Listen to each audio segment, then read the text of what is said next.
Well, at the age of 23, I started having some severe pain in my foot, and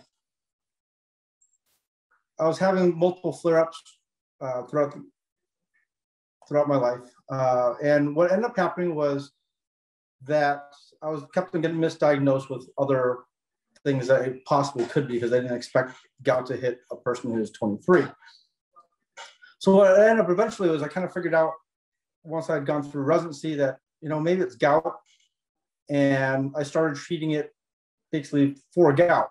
And I would go through the regular medication regimens such as allopurinol and anti-inflammatories, and this would kind of decrease the actual gout attacks or the pain of the gout attacks. But eventually, it was beginning to catch up more and more, and I was getting flare-ups, just not in my great toe joint. I was having flare-up in my Achilles tendon, and other tendons throughout my foot, as well as my arms. And at one point I knew that it was becoming a significant problem.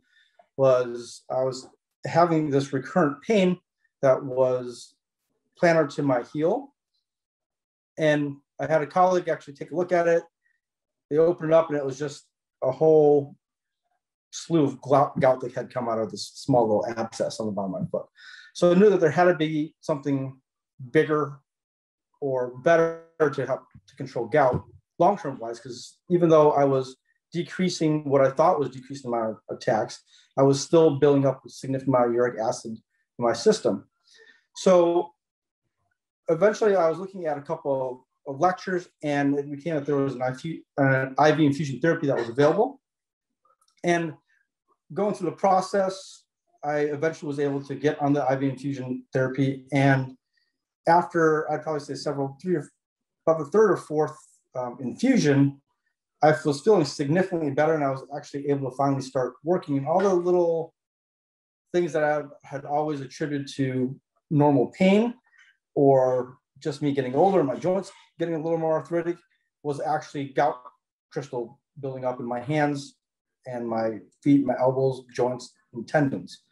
So the IV infusion therapy has actually kind of given me a new lease on life, because it has allowed me to actually continue practicing and gotten me a whole lot better in being able to control gout long-term wise, because I had to get rid of this extensive uric acid burden that was within my system.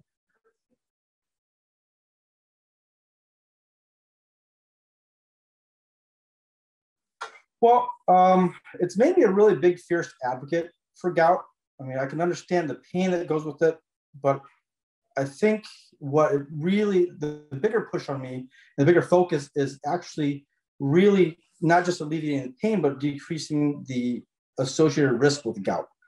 Because it's not simply just treating gout and making sure that the patient is having less pain or being able to get through their day. It's making sure that all their end organ systems aren't getting affected by gout. My goals now is really to prevent the buildup of uric acid and prevent further complications. Because I've even seen it in myself, where I was having one of the bigger issues that was happening with me was that it was affecting other organ systems. And once the gout was treated, those off values from my other organ systems actually started decreasing. So we're starting to see that affect patients in all critical parts of their lives, not just the daily pain that they're having with the gout, but also liver issues or any other organ systems that the gout's already affected.